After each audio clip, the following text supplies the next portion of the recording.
Hello and good afternoon. My name is Sharon Nazarian and I'm Senior Vice President for International Affairs at the ADL. We're here this afternoon with an important delegation, first of its kind, to visit the European Parliament and to raise issues of human rights facing the people of Iran. We will be having a casual conversation discussing the important moments that are facing the people of Iran today and why it's important to be here to advocate for these issues. So with me, I have Ali Nader, who is consultant and former RAND expert on Iran. Marjan Kapoor Greenblatt, who is a director of her own NGO, she'll talk to you about in a moment. Damon Razian, who is also a lecturer and academic and researcher on human rights issues. And Andrew Srilovich, Director of European Affairs at the ADL. We're very happy to be here and to discuss some of these things that are very timely. So perhaps we'll start from our far right, sure. Ali. Ali, you came with vast experience as an analyst, looking at Iran in its geostrategic position, in terms of its military, economy, but today you're really focusing on human rights. Yes. Tell us why. Why is it that that's become such a focus of your work? Like you said, Sharon, I think it's a critical time for human rights issues in Iran. Since December, Iran has witnessed major protests, strikes, acts of civil disobedience. A lot of Iranians, especially Iranian women, are risking their lives to defend their rights. And a lot of Iranians feel like the world isn't paying attention to them, that their voices are not being heard. So I think it's important to let the world see what's happening in Iran, just to inform policymakers everywhere, especially within the European Union, and bring light to really the gross and systematic human rights violations conducted by the Islamic Republic. Thank you. Marjan, you've spent a lot of time looking at the minorities of Iran as well as women, and you've written extensively about how the Islamic Republic has treated its own minorities, both religious and ethnic, as well as women, which is now very, an issue of great interest to the world. Tell us a little bit about that. And as you know, Iran is a very diverse country.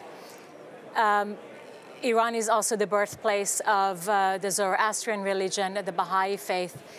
And there is although of the population of 70 million, the religious minorities constitute a small population. There is immense history of religious minorities in Iran. And during the time of Cyrus the Great, there was a tradition of respect and understanding for all religions, of tolerance of all religions and people of all backgrounds. Cyrus the Great was one of the champions of human rights in ancient history and has been the inspiration for many lawmakers and leaders to this date. However, in the past 39 years, the situation of religious minorities and other ethnic communities, along with the condition of women, has deteriorated. Many of the religious minorities, even if they are recognized by the U.S., by the Iranian constitution, they do not have equal rights compared to their Shia Muslim counterparts. And that is a concern for me. Thank you, thank you. Damon, you are an academic living in Hague for the past almost 40 years. You're very in tune with what goes on in Europe. What is your assessment of why it's important to be here at the Parliament today to raise these issues? Why Europe? Yeah, Europe is a very important entity for the Iran issues. It offers probably is one of the most important Western platform for the Iranian government to have a communication and a dialogue with the Europeans, and also through the Europeans with the Americans. So it's a very important entity. With all the diversity of the European countries, European Union, Europe has been very firm in its critics and its dialogue on human rights. And I think being here is our initiative to let them know that there's also another group, Iranian people on the social media, who are sending so many messages, but they're not always heard by politicians and the European through their media platforms. And that's something we hope with very concrete actions to let them look at the social media, look at the Telegram and Twitter and Facebook, etc., and communicate with a peer-to-peer communication with the Iranians on the streets. Many of them speak English, so why not communicating with them instead of only talking with the government, which is also very important. Andrew, you've been really at the helm of ADL's work in Europe for the last 12 years. Why, in your perspective, do you think it's important for the ADL to be engaged in this conversation on Iran human rights in Europe specifically and at the Parliament? Why do you think that's important? Well, obviously, human rights is a core issue for ADL, but it's also really a core issue in Europe's foreign policy. We see this with many other states as well. And this is an area where Europe has, I think, a comparative advantage compared to the United States in talking about these issues here. So I think it's important that we're here. And I'll tell you, I've been really fascinated at the reaction of the MEPs and the policy advisors that we've met with so far. They're so thirsty for this kind of information that our experts have been bringing. I mean, every meeting has run over, so far. So I think the rest of these meetings I'm really looking forward to, as well as our meetings tomorrow with the External Action Service and the European Council. So to delve in a little bit, Ali, talk to us a little bit about what's happening on the streets of Iran today. Set the stage. So the last few days have seen the biggest protests in Tehran, the capital, I believe since 2009. But really, I think these protests were special because it was the bazaar or merchant class that came out, not just protesting against the collapsing currency and the economy, but also chanting death to dictator, meaning Iran's supreme leader. So I think what we're witnessing in Iran, what we witnessed not just in the past few days, but the past few months, is really the most significant anti-regime uprising since 1979. And it's a very much underreported event. Some people think it's one of the most underreported events in today's global news. It's definitely newsworthy, but it's very underreported. And I think once the situation really dramatically changes in Iran and we see massive protests, which I think are coming, then the world will wake up to what's happening in Iran. Marjan, the women's movement in Iran has really taken up the cause of compulsory hijab, and in many ways they have been the most brave of Iranian society to put themselves in line of danger and really start this movement of saying that they are going to fight against it. We also saw it now with the World Cup, where women were really pushing against not being allowed to join in stadiums to watch the games. You've written extensively about this. What is your sense of where this movement is going? I think the movement is just beginning to show its potential. When 50% of the population has been systematically given unequal rights, this is bound to change. People are bound to protest it. And right now, the women have absolutely gained the momentum that is unprecedented. Bravely, as we saw Vida Moaved, who became a symbol of the lifting of the hijab and holding it on a stick. She has been the inspiration for so many other women to do the same. And she's in jail today. She is in jail today, and for some time they would not even tell of her whereabouts. She had just disappeared from the community, and nobody knew where she was. But she is a hero, and she is one symbol of one of the challenges that the Iranian women are facing. But underreporting is a theme that I really struggle with. And among the conditions that are underreported are the daily challenges for women. The challenge of going to work without the permission of a male family member, the challenge of leaving the country without the permission of a male family member, the difficulties with divorce, with child custody, choosing birth control, or the option of a birth control, rather. the reduction of the age of marriage to as young as 9 with a family permission. All of these things are challenges beneath the surface of the hijab and appearing at a stadium to watch a game for the mere purposes of entertainment. There are real challenges that is deteriorating the social and psychological condition of women to such extent that we're seeing unprecedented rates of suicide among women, rates of addiction and depression. And these are some of the challenges that are unfortunately underreported, but I hope that with our activism will be changed. Damon, another thing that's very different from whether it was the Green Revolution or past uprisings is the chants that we're hearing in the protests. For example, what we're used to hearing is death to Israel, and now what we're hearing is death to Palestine. We're hearing that, you know, where is our money going? What are these chants telling you about the changes that are happening in the Iranian society today? Iran is changing.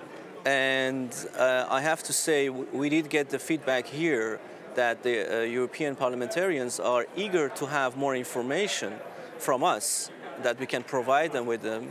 But at the same time, I also saw and heard that they have still this kind of narrative of dualism inside the government. You have the reformists and the hardliners, and they don't see things are really changing on the streets. And I think that's the lack of the media covering it, you know, sometimes.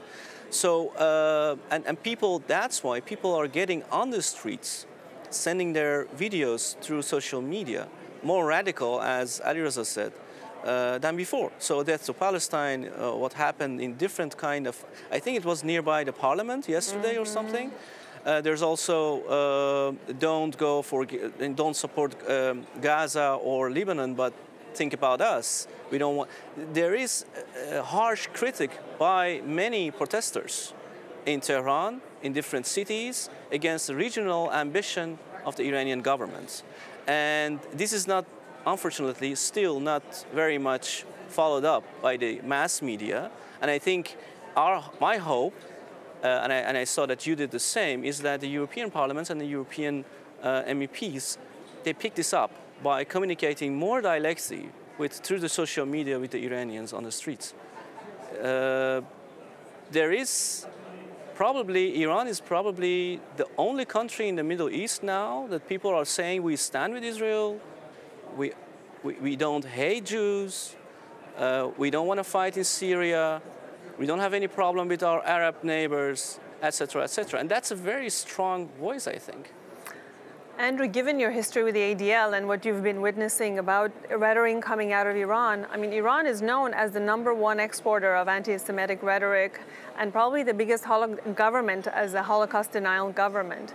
What are your thoughts about that history and what has that meant for our work at the ADL?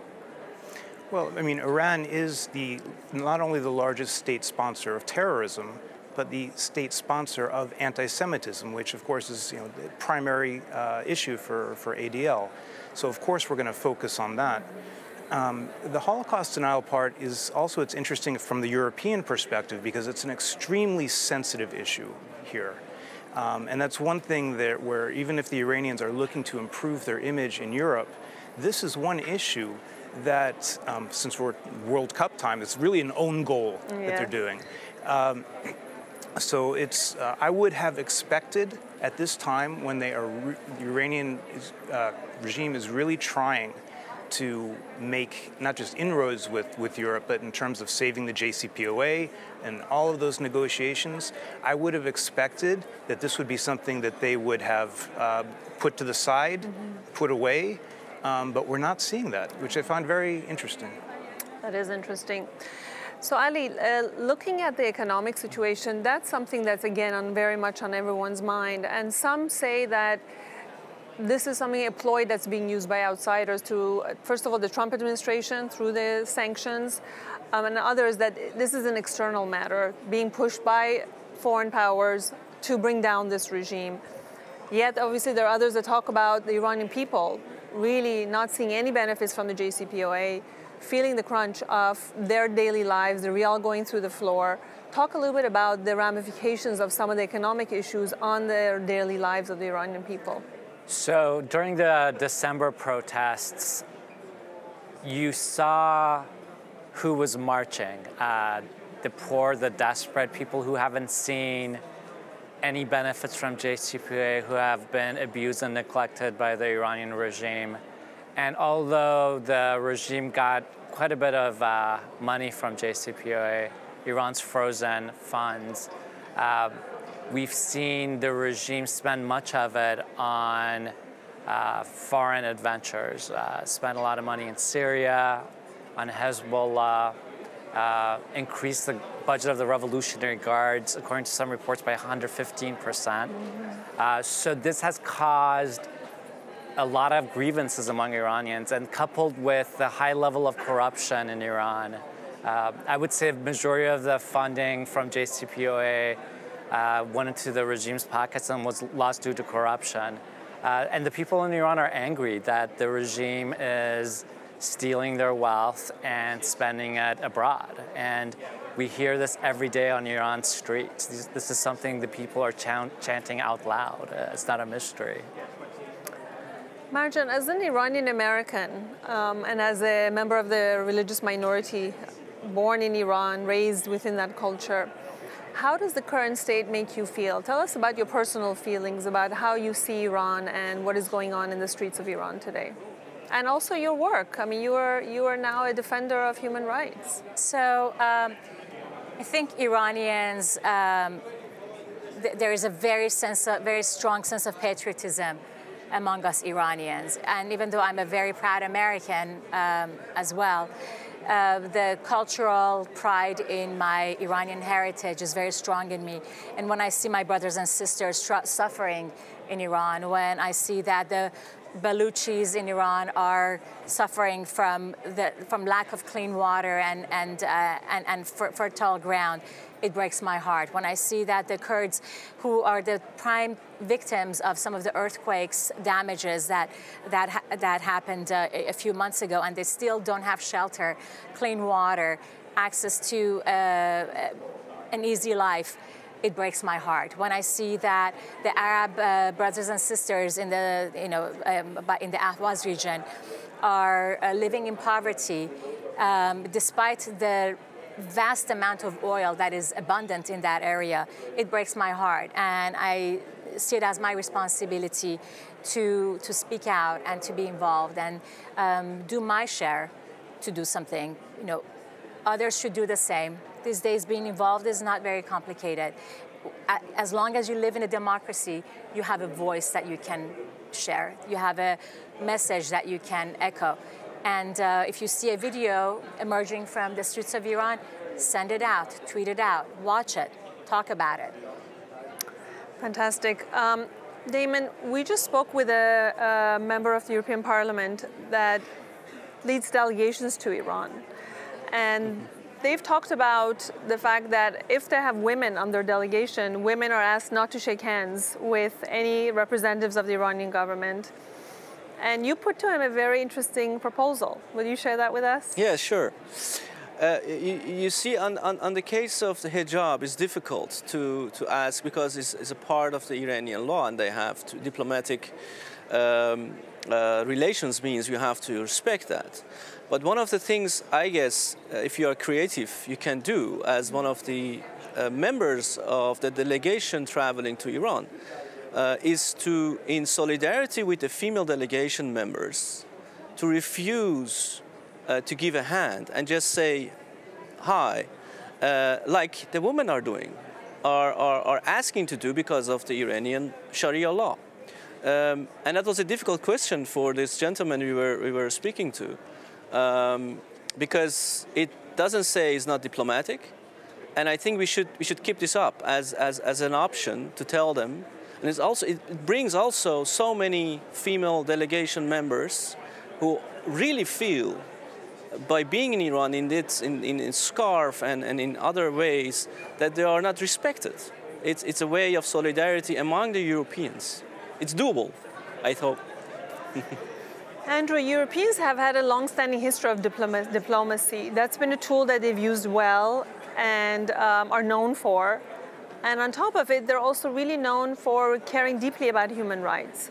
Why, in your assessment, right now, this issue is not being elevated in the halls and in the hearing rooms of the European Parliament?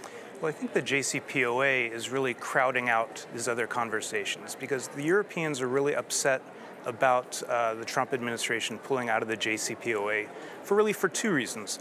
The first one is they think that this actually will increase insecurity.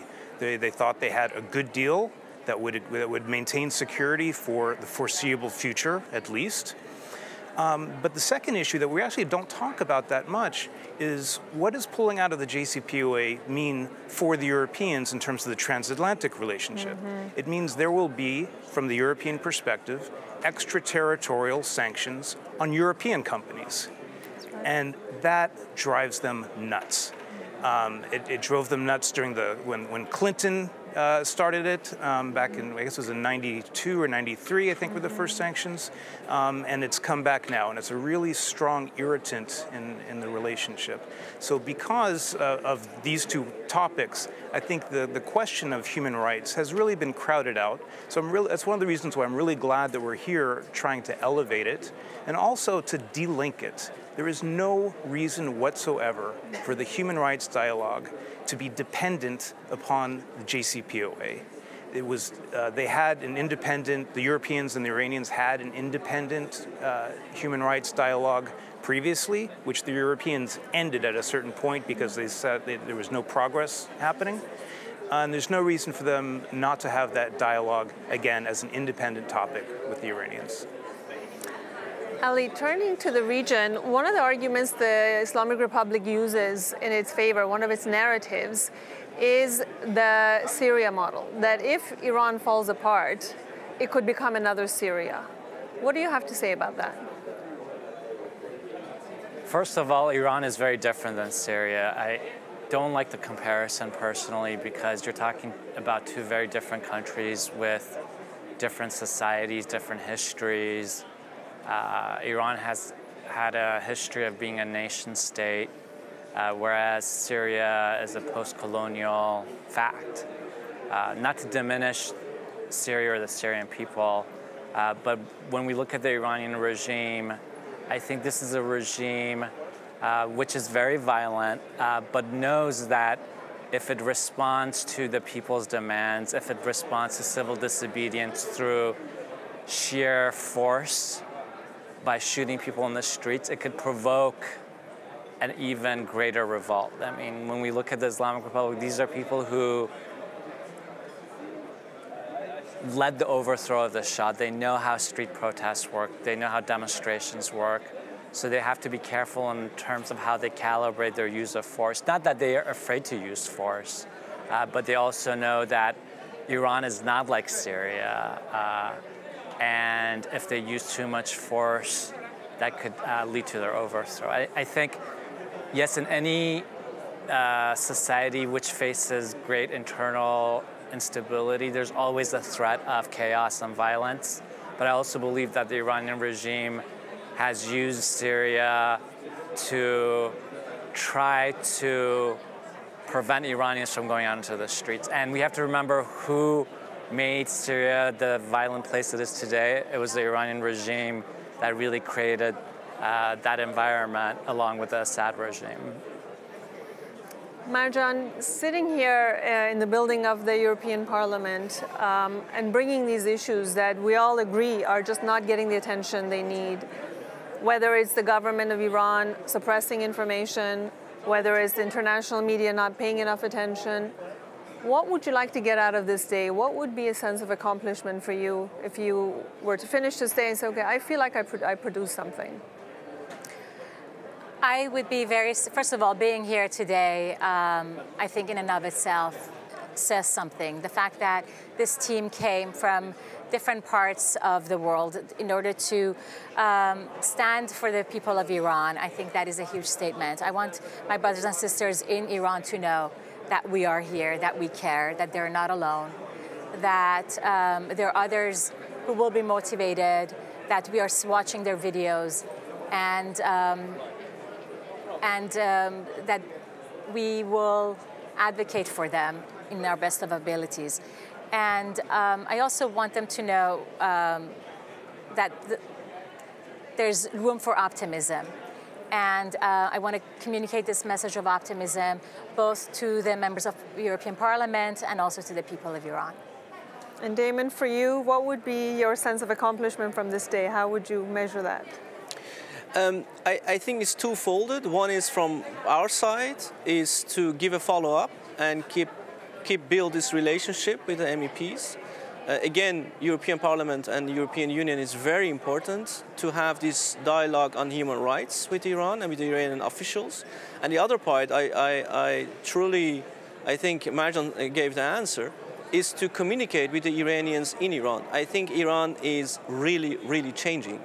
And I have a sense that the Europeans are still talking too much with the officials, and they probably don't get enough feedback from the people through the media. So I hope in the future, near future, we can get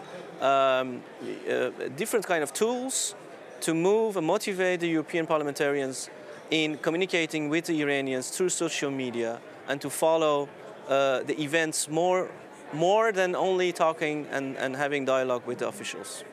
Just to follow up on that.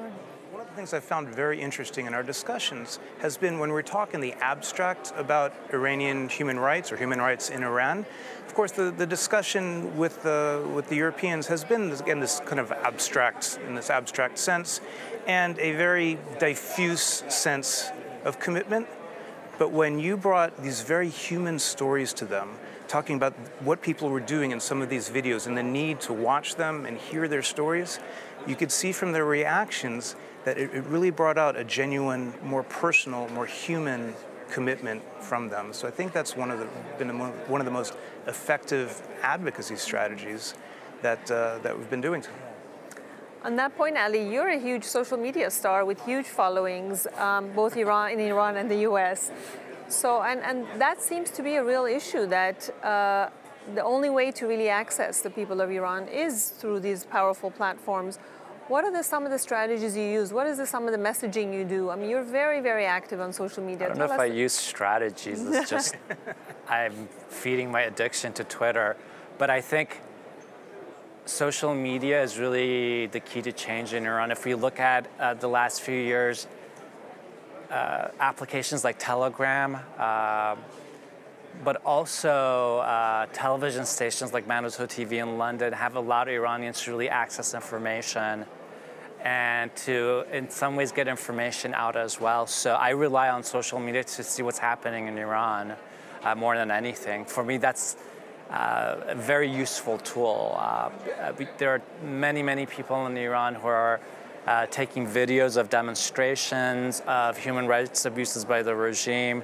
They're documenting repression, their fight against repression.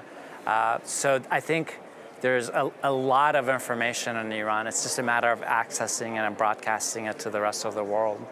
I think what is happening is that because the reporters in the mainstream media are failing to report on what is happening in the streets of Iran, the grassroots Iranians have become their own reporters. And they are becoming their own advocates, they're becoming their own grassroots reporters, and they're filling the gap. So these people need an audience. The CNN is not providing them with sufficient audience, MSNBC is not providing with sufficient audience, but Twitter is providing this audience. Yes. There's this three-way of communication going on, which need helps. That means you're on the street making a video of a demonstration, you post it on Twitter, for example, people post it on Telegram, and many other people can share that in the channels. And then comes the most critical part. That means, how could you, as a single Iranian, ordinary Iranian, inside or outside Iran, move the mainstream media to broadcast this to a huge a number of people inside Iran. And the last part is very difficult. That means more pressure, and that's why we need the officials in the US and in Europe to have a peer-to-peer communication with those activists who are mostly anonymous. And Twitter is, to mention that as well, Twitter has become, as a platform, it's actually becoming a society for many Iranians, where political discourse and breaking taboos, whether it's about the relation with Israel, whether it's the relation with jcpoa or Europeans, has become a place to talk and to have discussions and to come with ideas. And I think the next step is to link the Twitter with mass media through the journalists. This notion of breaking taboos has been fascinating. As an Iranian American myself, to see the rhetoric change and to see what is being said on the streets as a breaking of taboos is really, really inspiring, I have to say, and gives me strength to know that there is hope, as you said, Marjan, that there could be room for a really much better tomorrow for the people of Iran. Any other taboos you see, any of you see being broken? People asking for the return of the monarchy. That's in the past few months, the Pahlavi monarchy has become much more popular. Prince Reza Pahlavi, who lives in the United States, has become very popular. I would say he's probably the most high-profile, popular political figure in Iran right now. And Iranians really are longing, I would say the vast majority of Iranians long for the end of the Islamic Republic. That is the biggest taboo that is being broken by the Iranian people. And I think the wall of fear has also broken. People are willing to challenge the regime and put their individual lives at risk. So the fact that this movement right now does not have a face, does not have clear-cut leadership, is something the regime uses in its advantage, right? What do you think is it going to take, any of you, to take this level of protests that are going on to the next level and to really present a threat? I think there is a threat to the government of Iran, to the regime. But what is the next level of that? I think that there's something to be said about the grassroots movement. And this is a movement of the 21st generation. We have seen this movement in the US. We have seen it to some extent in Europe with the Occupy movement. Nobody said, well, show me the leader of the Occupy movement before I take you seriously. It was absolutely not necessary. The Occupy movement, like this movement, is grassroots level. It is basic. Their demands are very clear. And it will result in policies and changes that the people of Iran are anticipating. Just the same way that the Occupy movement led to the nomination of Bernie Sanders, or some changes to the tax reform. So I think that whether there is a leader, whether inside the country or outside, leading the movement or not, that's irrelevant. What's important is that the people are self-directed, people are motivated, and people are engaged day after day. Yeah, it's more network-based leadership. It's a new kind of leadership we don't know about. And this network-based means it doesn't have one leader. It's not based on one person or organization. It's more based on values. And those values you will hear in different kind of cities in Iran. It's amazing to see the videos. The same chants, the same slogans, and the same values. Secularism, you were mentioning one of the taboos. I think one of the most important taboos was this gathering in Kazarun and Isfahan, I think, in the Friday Pray, where people turn to the Friday Pray podium and then say, in front, my face to my country, my back to the enemies. I mean, that's... Repeat that again. Yeah, my face to my country and my back to the enemy. An enemy, who's the enemy? The Friday Pray cleric. I mean, that's amazing. And there's video about it, and other cities repeat that. So this network-based leadership is something even many Iranians doesn't understand. They're still thinking about this Khomeini model of change. Yes. You need a leader, and then you get, the support of the Western countries, and then you have an alternative. It doesn't work like that. It's network-based. And it's based on values. What's not important on people. about that values, these are universal values, right? And that is where the international community, especially the European Union, can step in, because it is an institution that promotes universal values, and this is what the people of Iran are fighting for. They're fighting for their rights. And I think you can make a comparison to the struggle against apartheid in South Africa, the struggle against communism in Eastern Europe. Europe supported solidarity in Poland, so why wouldn't it support the Iranian people in their struggle? There is a cultural argument that has been offered by people that I would call cultural imperialists, who say, well, you know, people in Iran, they believe in execution, it's part of the culture, or they like to have, women of Iran like to be under the hijab, or certain rules and regulations are accepted culturally. This is what the Iranians want. And I think that this is one of the most insulting and really demeaning ways of regarding the people of Iran as inferior to who they are. To say that it's okay for you to live under substandard conditions with limited rights, but for me it's okay to live in a democracy and walk about my life as I choose. So that is one of the challenges that I want to see presented more.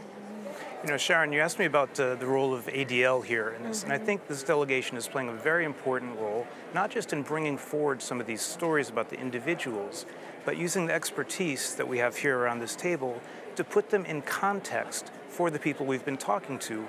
Because, as you mentioned, Damon, there really isn't any one person or even a group of people to act as the interlocutor for Europeans because of this networking effect, as you're talking about. Yeah. So I think that's why it's also very important that you're able to put this in context.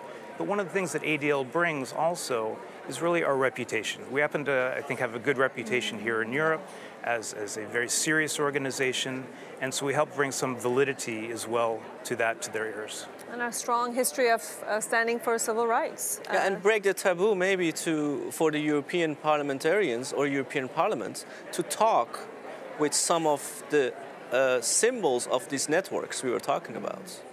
Not the leaders, but the symbols. There are people, you mentioned the Crown Prince was one of them. Masih Alinejad is probably one other. Nasrin Sotoudeh, the Sakharov Prize winner, is another one. There could be a kind of a Skype session, I think, with her, if she's freed from prison, etc., etc., etc. Talk with the government, but talk with the people as well, through social media and via, I don't know, Skype or whatever. That would be a very interesting thing to do, I hope, by ADL. Well, this idea of a network leadership is a very interesting one, and I hope that we can continue to elevate their voices here in the halls of the European Parliament. Any last thoughts before we end? Anything else anybody wants to add? I think we're done. Yes. Yes, all good. right. Thank you.